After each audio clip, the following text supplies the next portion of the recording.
Stocks are continuing to spike right now, and my next guest so disapproves of the Federal Reserve and the moves it's made that he even wrote a book called End the Fed.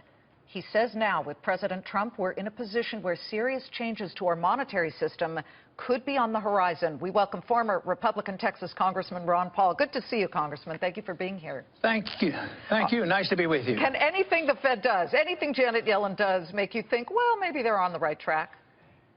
Well, if they went on vacation for a long time and just allowed the market to work, we'd like to know what the market's doing. I can't understand why the financiers and Wall Street and the politicians love a manipulated market and think that a few people know what interest rates should be. It's impossible to know, and that's why you have all this mess. This whole idea that you can do central economic planning by manipulating interest rate and the money supply, it doesn't work. And I think the chaos that you're seeing today, how do we figure it out? Why is the dollar going down? Why is gold going up? That's not supposed to happen. In fact, let's show gold right now, folks. It's spiking by, well, just a second ago it was up 16, and I always try and keep an eye on gold and all of the metrics right before the Fed announcement. Gold was only up $1. So here's the intraday picture, and you see that spike.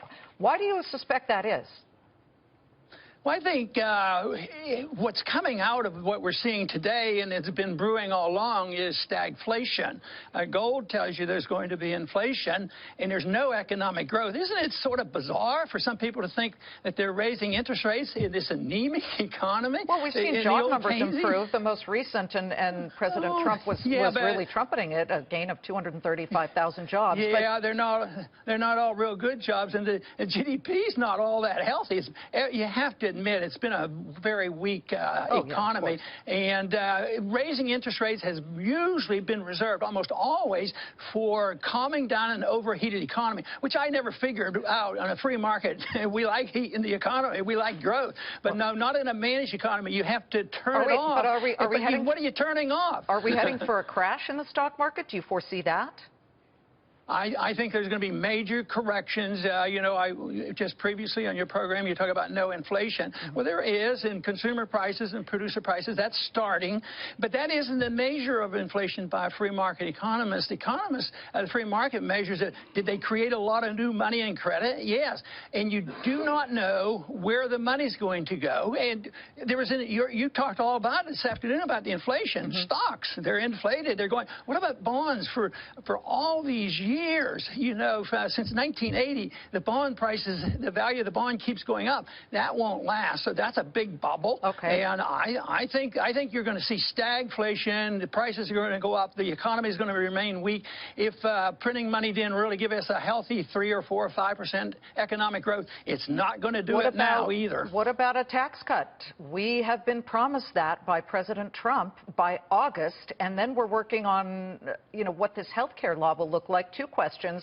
If you were still in Congress, would you vote yes on the GOP health care bill? And number two, would you vote yes on tax cuts? Absolutely on the tax cuts. The other one, if it would have to have, you know, a lot of good things in, like savings account and making competitions in the insurance business. But I haven't looked at it in the details to find out exactly what's there. But right now, I don't think it's my kind of bill. Your son hates it. But on the tax cut, I mean, your son, the senator, absolutely hates the bill and says he will not vote for it. Yeah, I think I probably could vote for his. More so.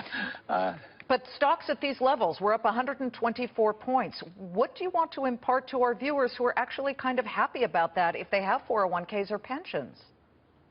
Well, they need to short it, short the market. They're sophisticated investors. But, you know, people who've been shorting it, that they have been, you know, being correct in the last year or so that there's distortions in the market. They've lost a lot of money on that because, you know, the euphoria from Trump, lower taxes and regulations, that all affects the market. But ultimately, fundamentals reign, and you just can't get wealth out of a printing press. All that does is distort things, encourages encourages government to do bad things.